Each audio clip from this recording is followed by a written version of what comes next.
Welcome to Are You Real? Finding the Authentic You, the podcast that focuses on Christians that are active in everyday life. Join in as we speak to everyone from successful business owners to educators to athletes about their faith and how it helps them reach out and revolutionize those around them to do the same. And now get ready to roar with your host, the voice of manifestation, John Fuller.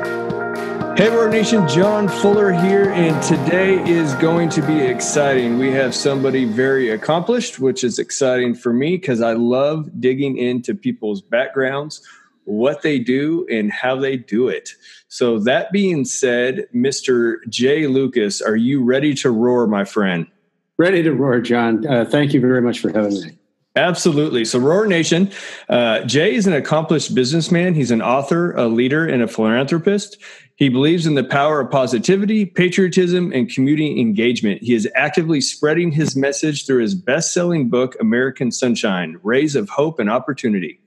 An example of service, Jay served as an elected state rep while still in college at Yale. He then earned his MBA from Harvard Business School and his law degree from Harvard Law School. We'll dig into that. Sounds like fun. He is now the chairman and managing partner of the Lucas Group. Jay and his team focus on specialized needs of private equity investors and their portfolio companies. From community initiatives to investment insights, he brings great experience to the show. So, all right, Jay, it sounds like you've done a lot of stuff. Well, that's a wonderful intro. I hope I can live up to it, John. We just so much for the kind words. That's exciting. So that obviously barely scratches the surface. So, Jay, why don't you tell us a little bit about who you are and what you do? Sure. And I think to understand who I am, it really goes back to where I grew up. And I think many of the listeners can probably identify with this. I grew up in a small town, a rural sort of area in the western part of New Hampshire. Beautiful little town called Newport, about 5,000 people. And that's, that is what I consider home. And from there, as you say, I've kind of gone on to college and law school and business school and a career in business over the last many years. But I've also found really much of my purpose in serving, and that is serving both in politics and government at one time, but then also giving back to the community in a variety of different ways, which is what I'm primarily engaged in now in the time that I'm not actually engaged in business. Okay. I'm just curious on, as your start, dude, and through life, maybe right now or through life or this season, do you have kind of a scripture that comes to your mind or a success quote that kind of you live by? Yeah, I actually do. I do have one favorite, and I come back to it time and time again. But it's a very optimistic, sort of positive view about belief, and you'll recognize this immediately. But it's ask and it shall be given you, seek and ye shall find, knock and it shall be opened. And that unto you. And that's really what I live by. I'm really curious. What does that mean to you? Like when you say you live by that, ask and you shall find, seek and knock. What does that look like to you in your life? To me, the two words that really epitomize that are faith and gratitude. Faith that having the faith that there's a certain power that gives you the opportunity to be all that you can be, and gratitude that it has been given to you. And I think with that gratitude, it opens up a feeling, if you will, an openness of when you can just let all of that power sort of shine inside you. That's what it means. That's really interesting. I was actually doing a study on that this morning, which I kind of obviously is not ironic. I mean, it just obviously happened on purpose. So I just think it's interesting that a lot of times it's hard in life, for maybe some listeners who say, well, I don't have anything to be thankful about, or they're going through a hard time. And I hear people say that. Mm-hmm. How has that been for you? Because, and I'm just being honest with you, when I read on the outside, sometimes it's easy to look at somebody and say, well, they're successful and they've been to big schools and they've done things like that. Life must be easy for them. And I know that's not true, but some people see that. For you, how have you pushed through that? I mean, even when things aren't, how are you thankful? Well, let me just start with your your observation, John. It is the description from the outside often makes it sound very, very easy, and it sounds like everything is good. But I'm here to tell you it's not. What you just said is it's not true that everything is fine and good and just always goes the right way. The way you describe my life, it sounds like everything's been easy along the way, but it hasn't. Right. Problems. I run into him every day. I run into him now, and one of the approaches I've taken is that there is always something to be thankful for, and you really do have to develop a capability to, when you find those obstacles, just have a belief that if you really do believe that in every problem contains the seeds of its own solution, and that everything happens for a reason. And maybe you would not have wished for that problem or that hurdle to be in front of you at that moment, but just know that it's going to strengthen you, and that there really is something better that's down the road. Just have to kind of push through, and it's going to come to you.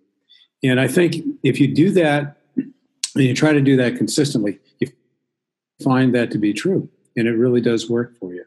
I'm not saying that it's easy, because there's so many times when you say, "Gee whiz, if I'd only gotten that business deal, or if my son or my daughter had only achieved whatever, then things would be perfect." But the world doesn't really work that way, and you find these setbacks. And I think the true test of an individual is to have faith in those hard or difficult times, and to be able to push through and to get to that other side.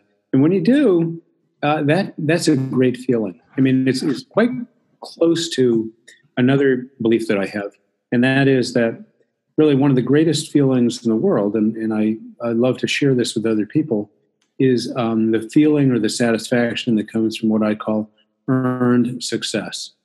So that if you can go out there and earn something and feel like you've achieved, there's a certain feeling of just fulfillment that comes with that I think is like nothing else. And once you begin to experience that a few times, it snowballs. It's got a very virtuous cycle starts to develop. And that's and then with that power that you develop, then I think it's much easier to push through those difficult times. Absolutely. Love your answer. And also have to quote you on that one, but you said, have a belief that every problem has a seed of solution. So that was really good. Jay, why don't you take me down? Obviously, it sounds like you've done a lot in business. And what kind of got you into that, or made you start down the path of going into business? Did you feel called and just internally, or what? Well, actually, I didn't start out thinking that I would be in business, John. I started out, as you mentioned earlier, in college. I'd always thought that I would be involved in some form of government service. To me, that probably meant a profession as a lawyer, because many lawyers are involved in government. I had mentors growing up who were lawyers, and I looked up to them. And so when I went through college, and I actually did run for election to the New Hampshire State House of Representatives, and was fortunate enough at the age of 19 running, and elected at 20, I served 2 terms.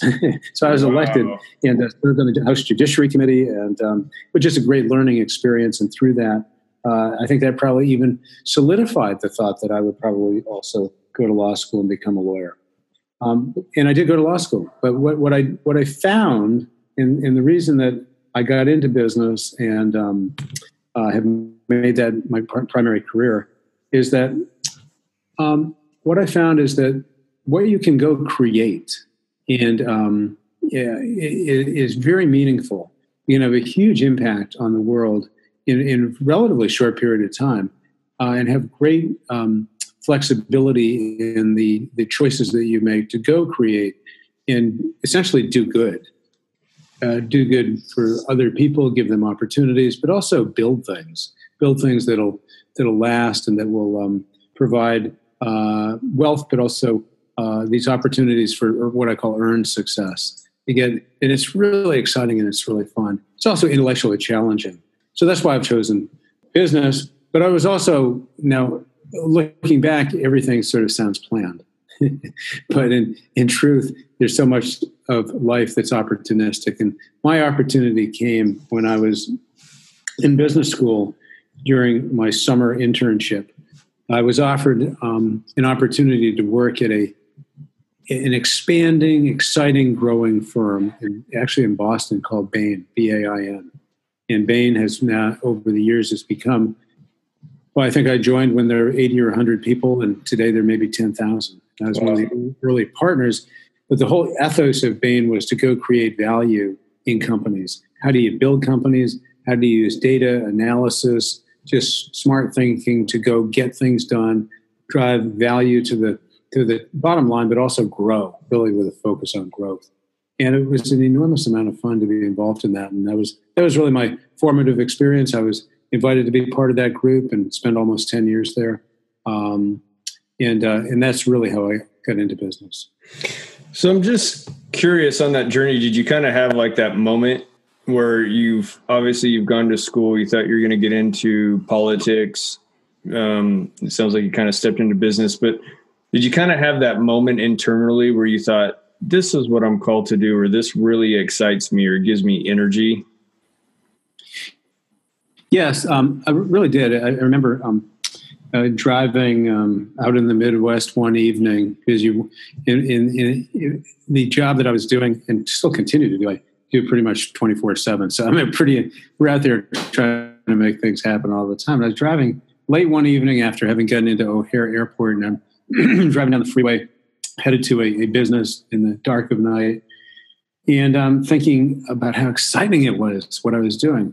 That we had teams of people doing creative things, that they were turned on, motivated, helping businesses grow, finding new opportunities. And I went kind of ticked through my mind the 3 or 4 things that I had on the plate at that moment, and began to add up all the opportunities I was creating for people. And I vividly remember that. That was just a really formative moment for me. And I said, hey, this is what I really am good at. This is what I'm called to do. And it's motivating teams. It's getting initiatives together. It's going out and trying to create results that are going to give people this opportunity for earned success. So once you figured that out, like internally, and you thought, hey, I'm really good at that, I like this, were you already doing that full time, or did you make more of a transition into that because you realized you liked it? No, I was actually already doing it full time, and I thought of it more as a realization that this is really cool. Yeah, I'm really fun. I'm motivated. I'm excited. It was really great. But what it has done, and you make a great point, John, it does create a realization that makes you then begin to use your imagination to say, if this is what I'm really good at, what are the other venues that I may be able to deploy these capabilities?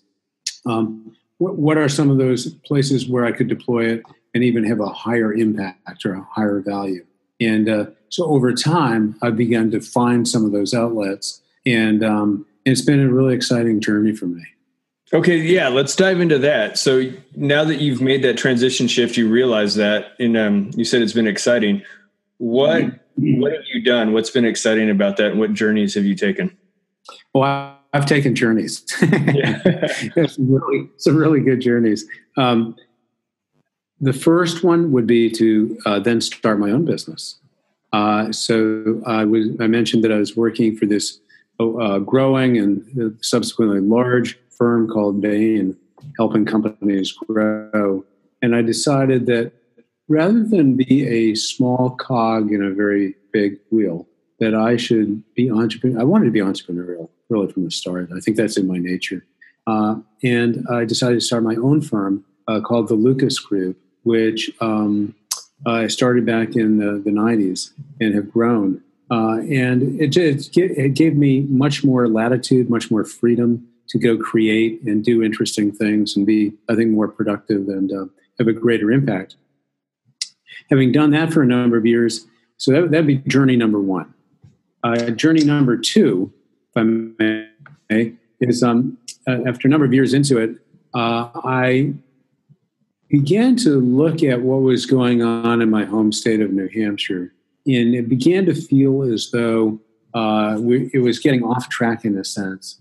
in the sense that many of the traditional values that I had grown up with and believed in, things like freedom and liberty and vibrant business focus and education, just were becoming lost.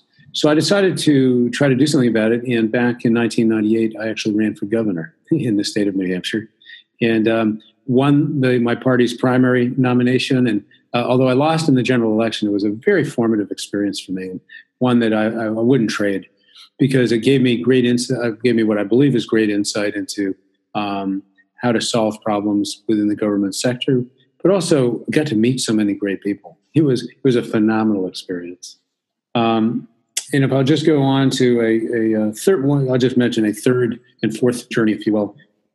More recently, I've been developed my own investment fund where we're acquiring small brands that are consumer-focused brands, where we can invest in the brands, bring capabilities to those brands, primarily in the beauty business, in skincare, hair care, cosmetics, and helping these entrepreneurs take their startups and their growing companies and take them to the next level.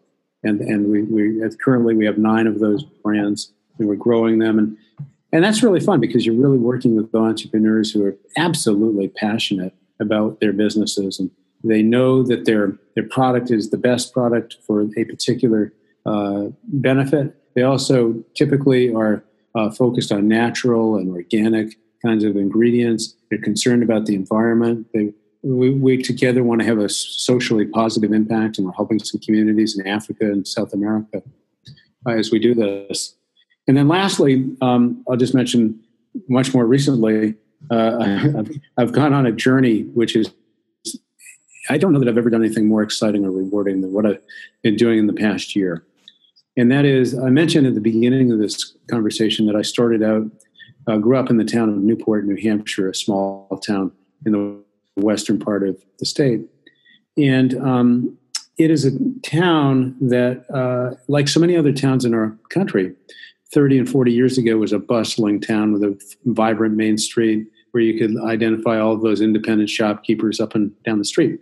And you go back there now and you don't see the same place. You see there are vacancies on the main street. Many of the jobs have left town. In New Hampshire and some other places, we have an opioid crisis that's quite severe. And so it's just not the same place it was.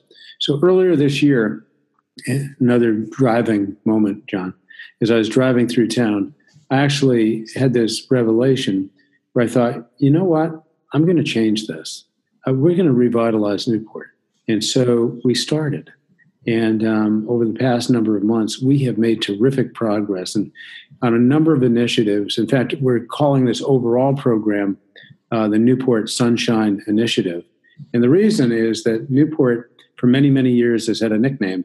It's been called the Sunshine Town. And it's because a vaudeville performer back in the 1930s came into town and proclaimed from the stage, Newport, it's the Sunshine Town, it's the town where the sun shines on both sides of the street. And so that has stuck. And so we've named this the Newport Sunshine Initiative, with the thought being that we're going to bring the sunshine back to Newport. I love that. So those are some of the major parts of my life journey, John. That's exciting for me. What I hear you saying kind of repetitively is you've just stepped out, you've seen something that needs to be fixed, and you've taken the initiative to be the change instead of waiting for somebody else to do it. I think that's, I hadn't really capsuled it that way myself, John, but I think that's absolutely spot on. I think that's very perceptive. I've had the great fortune of being able to have these opportunities put in front of me, and a family and a support system and friends who have really supported me in these efforts. And I think that makes a huge amount of difference. Clearly, I think to have those great bonds and support, so that you're not just doing it all by yourself, but you can lead these things and you can make things happen. And it's getting past the fear sometimes for a lot of people to simply not conform and kind of go along, but instead kind of step out. And what I have found is that 9 times out of 10, when you take that chance, you're going to find, if you've got confidence and you've thought it through, and you believe in yourself, you're going to be very successful. I would love to dive into that. You made two comments right now. You talked about getting past the fear. And my favorite part of this show is the journey. And what I want to ask you is there been a part, whether it was in the politics or even something recent, where you felt like I call it couldn't be worse than this. So you're just like, God, I really need you to show up. And because I just don't know what to do. And you kind of question maybe that moment, like, should I have done this? Is this the right decision? Anything like that. And then all of a sudden you get through it and you're able to look back and you just see how God just showed up in the situation. And it was so exciting. You're like, wow, it's like you were hoping he was going to do it. You kind of knew he was going to do it, but then you still kind of had doubt. And then he does it. And it was kind of like I told you so. And you're like, wow. Oh gosh. Yeah. And John, here's vivid memory, recent vivid memory. So there I was. Coming back to the Newport Sunshine Initiative. Now, think about this. This is. I've simply had the revelation driving through town that I really want to change the trajectory of the town I grew up in. And so, what do? Well, here's my story. So, what I did, because I don't live in Newport, I live on the other side of the state, and I spend a lot of my time traveling. But I do come through Newport on occasion. And but before I really knew that I should jump in and do this, I wanted to kind of test it a little bit. So I called up, of all people, I thought, my high school teacher, his wife also, and I figured if they've been teaching for so many years, it's going over Newport people, and give me that pulse. So my wife and I had brunch together with them and kind of get a barometer on what was going on. They introduced us also to the school superintendent. We toured and got a sense for what was happening in town. And from that background, I wanted to go forward. And so one evening earlier this year, I sent out an email to some people in the town that I had known. And the email essentially said, there's going to be a meeting on Friday morning at 11:30 at the Salt Hill Pub to revitalize Newport. Please be there. And I got some return emails, and some people said they would be there. And so but now here comes the moment. So there I was. It was about just before the meeting was going to start. I was standing at the top of the stairs with my wife, maybe 11:20, 11:25, and a thought came over me. It was, what am I doing here? I don't even live in this town, and I'm asking people who do live here to revitalize their town. And I think fear is maybe not too, anxiety might be the right word, but it was definitely feeling like, what am I doing? And now people started to come up the stairs. And so I kind of steeled myself and said, okay, but I got to do this. And as they came up the stairs and I began to greet them, some people I'd known from years ago, I began to I just tried to make them feel comfortable and good and upbeat, and said, hey, it's good to see you. And oh my gosh, this is going to be great. Knowing at the same time that I still had this anxiety. Said, hey, Newport's a great town, and began to feel like, things have sort of changed, and I'm trying to get a sense of where people are coming out on this, but it still wasn't clear to me. And in some ways, I was kind of afraid to stop talking because I didn't know what would happen. But at some point you just got to, and I got to the end, and it went totally silent. And there was sitting directly across the table from me was a 91-year-old business person, an industrialist, highly respected person in town, sort of a gruff demeanor, great guy, but gruff demeanor. And as it was silent, he said, okay, before anybody says a word, and that my heart basically said, what's he going to say? He said, before anybody says a word, I just want to say how terrific it is that Jay is back in town and we're going to revitalize this place. And John, I got to tell you, from that moment on, that was sort of the doors had opened, the sun was shining, and we were on our way. But getting that now, what I've just described is probably what took place over 25 or 30 minutes, but great doubt as to what was going to happen in the beginning, anxiety, some degree of maybe even fear, but pushing through it. and just having confidence that it would all work out. And in the end, it did. And now we're thriving. We are in the midst of revitalizing the town, and I could not be more excited. So I love that. So that kind of gives us a segue into your book, because now is your book written on this particular subject of what's happened, or something totally different? Well, there actually is a chapter in the book about Newport itself and what we're doing in the Sunshine Initiative. But really, the book is the book American Sunshine is really a vision for America, a vision that takes us back to many of our traditional values. It says, what could we achieve as Americans if we really hit our full potential, if we could get past all this political divisive bitterness that we're going through right now, and opened up our view, had a can-do, positive approach, an optimistic approach to what America could be, and it can be phenomenal. And so that's primarily what the book is about. But I will say it also has a parallel, but I guess equal dimension, which I call a kind of a spiritual dimension. In other words, you'll see that the book is largely also about the power of the human spirit, the power of belief, that if you believe in something and you can achieve, it can be really, really great. So you'll see that spiritual element also in the book. And then, finally, I would say that the book, it's also a fun book, John. It's got 28 chapters, and every chapter has its own cartoon. So it's a highly readable, highly fun book. So I encourage, if people who want to get it, they can find it on Amazon. It's American Sunshine, Rays of Hope and Opportunity. And by the way, even its first day out, it became a #1 bestseller on Amazon. That was earlier this year. That's exciting. I want to ask you, there's something that you say in there. It says that I have. It says doing good while doing well. And I'm just curious what you mean by that. I think the best way to describe that is, and I deal with this in a chapter in the book, I developed this new term. It's called modern patriotism. And modern patriotism, in a sense, is doing well and then doing good as you do well. And here's what I mean by it.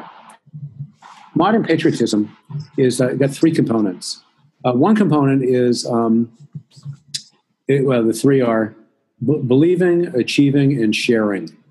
So in other words, believing, number one, if we believe some of our core values and believe in an objective and really hold fast to those things that are important and that we feel are good, and then step two is go achieve. There's not only an opportunity to achieve, but I think there's also an obligation to achieve. In other words, all of us have been given many capabilities and opportunities, and we have a real obligation to fulfill all that we can possibly be, and that's kind of our number one objective as individuals. Is let's take all of our God-given talents, everything that's been given to us, and make the most of it. Make the most of it, not only for ourselves and the feeling and the satisfaction that comes from it, but having achieved, then we move on to the third step, which is the sharing. That's the doing good. And in the sharing, many people will think is simply about whatever we've been able to achieve in a material sense, we need to share with others. And that's important. There are other people who do need material help. But where I'm really going with this is that there's another dimension which I think is even more important, and that is sharing with other people this opportunity to enjoy what I call the earned success. In other words, opportunities for other people to invest in themselves, have a chance to succeed, and then once having felt what it's like to succeed, to do that again and again and again and share that with others. So that's modern patriotism. That's believing, achieving, and sharing. And I think there's a certain magic in that because then you can actually do well by doing good. And that's really how it all ties together. I like that. So in the midst of that you share with people, you feel like that is your biggest strength, or do you have another strength that you feel like really comes out in what you do? Well, I think my biggest strength is actually a can-do, entrepreneurial, positive energy about America. And many of the founding principles of our country that you'll recognize as our core values of freedom of speech, freedom of religion, freedom of assembly, the rewarding of the entrepreneur, private property contracts, our capitalist system is all around the individual. And the individual, I believe, is really is so important for the individual to have opportunities to succeed and not be confined to conforming into groups, but the individual to reach everyone's individual own potential, to blossom, to fulfill their desires, their own great potential. That's what really does make our country so special. And that's part of why I'm so optimistic. But I also, have the faith that good things are going to happen. That if you run into difficulties today, you really will be able to push through and find a bright future. And that's of all my. As I look back, I think if I can bring that strength to other people, then I've done something really good. It's interesting. I was just thinking about, in the New Testament, it talks about the gift of faith. I mean, do you think you have that as a gift? Yes. It is a great gift to have that sort of faith. It gets tested along the way many, many times. And I don't know if you have found this or other listeners may have found this, but I have found that over time, that you mature, you develop, you see, you're able to see distinctions that you couldn't see earlier on, and that the whole journey is one that actually strengthens faith, and although it gets tested many times. Yeah, it's funny. I used to always be, or always have been, about the destination. And especially these last couple of years, really had to make that mind shift of just enjoying the process and the journey. Because when you get there, if you don't enjoy the journey, you get there and it's just a very quick moment lived. And then you realize you missed out on the whole process of getting there. Exactly. I could not have said that better, John. That's the part of that is to, I think, slow down a little bit. Breathe, take a breath. Don't be in a hurry. If you can, there's some times when you feel you must be in a hurry, but try not to be in a hurry and optimize or maximize each moment. I think those are great words of advice, and not always easy to live by, but great to try to come back to. Absolutely. So, Jay, I want to ask you this. We're all called to different parts. We're all different parts in the body of Christ.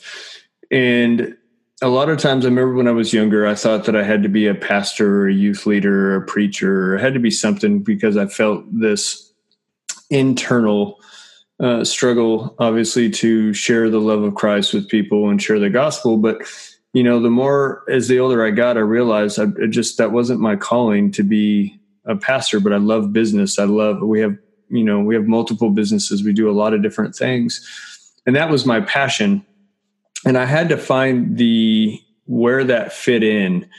And for you, I'm just curious, how has that fit into your life as far as sharing your faith and what God has done for you, but yet still operate as a businessman in the things that you do?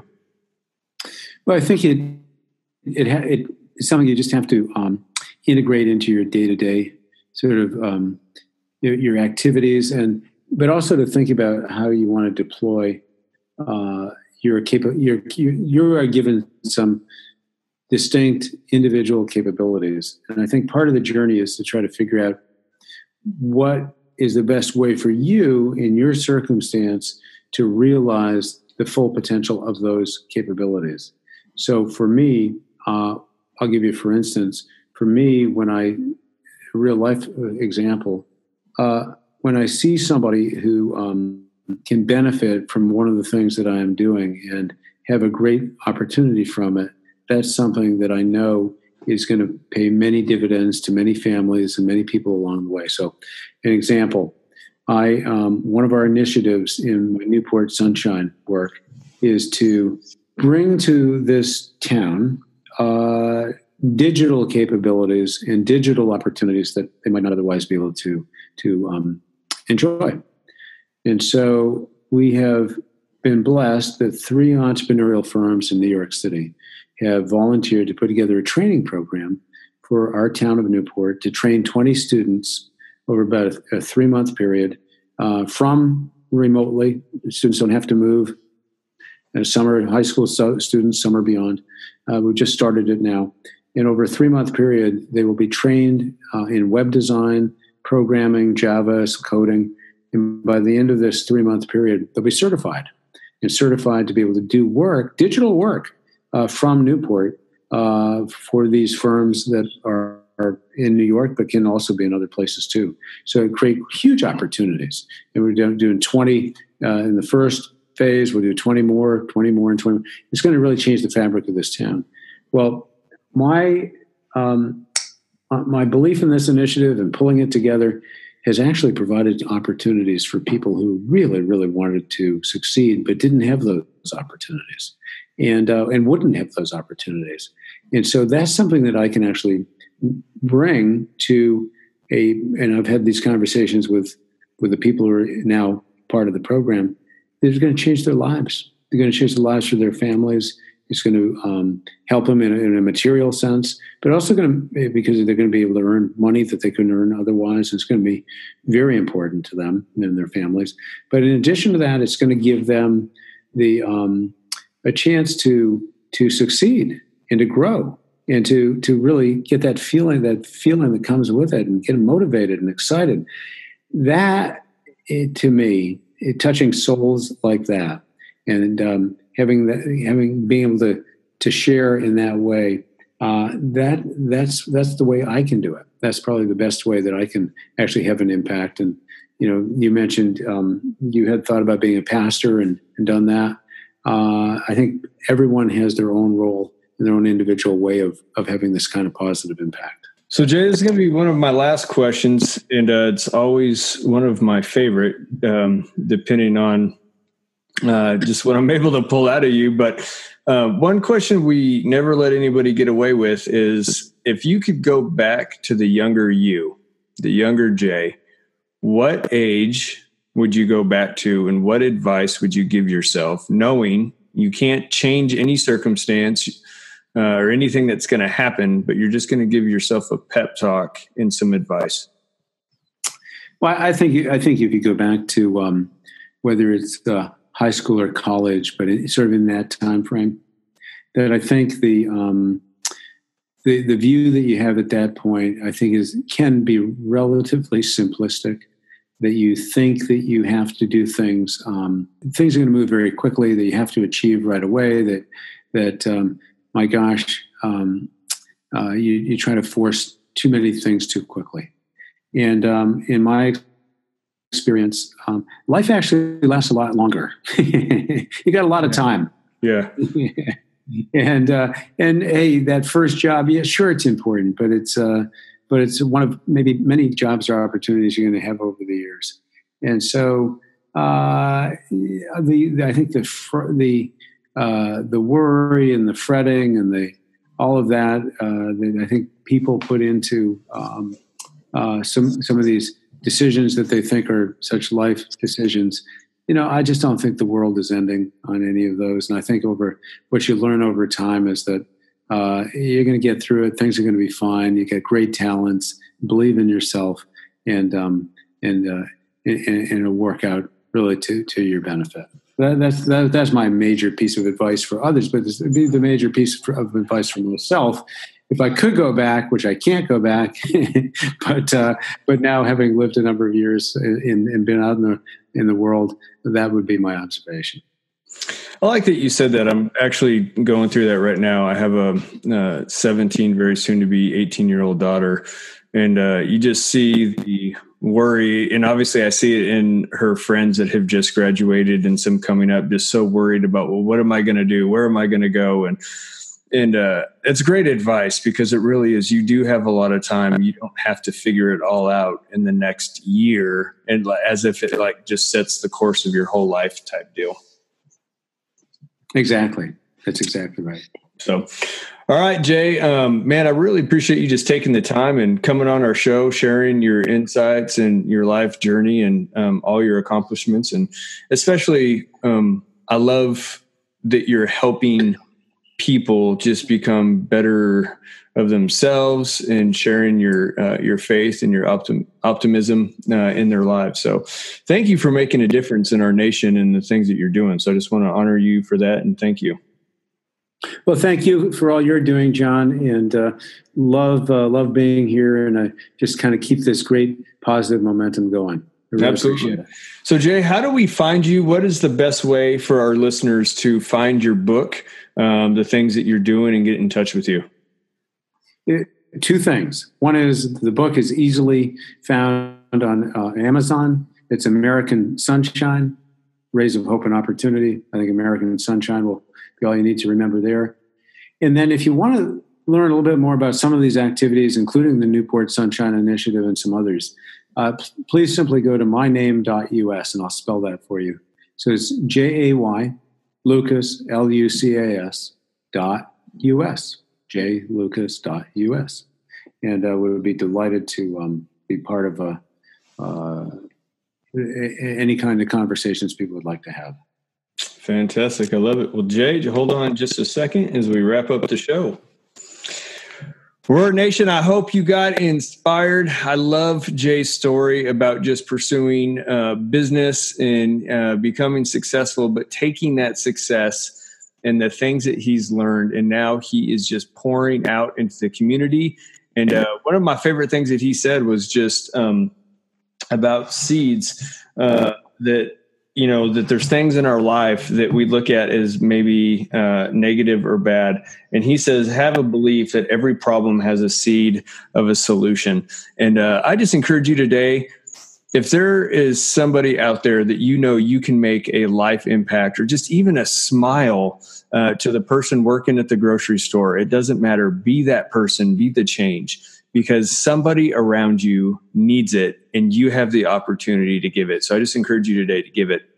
And so Roar Nation, we love you. We thank you. Please remember, share these podcasts, send it to a friend, rate and review us on iTunes. We definitely could use the help there. It always helps us get the message out. And we love y'all. Remember, be real, be authentic, and be you. God bless. That's all for this episode of Are You Real? Finding the Authentic You. Be sure to go to areyoureal.org for your free questionnaire to identify your gifts and talents and how you can use them to help people become leaders and catapult them into their destiny to help others become the leaders of tomorrow.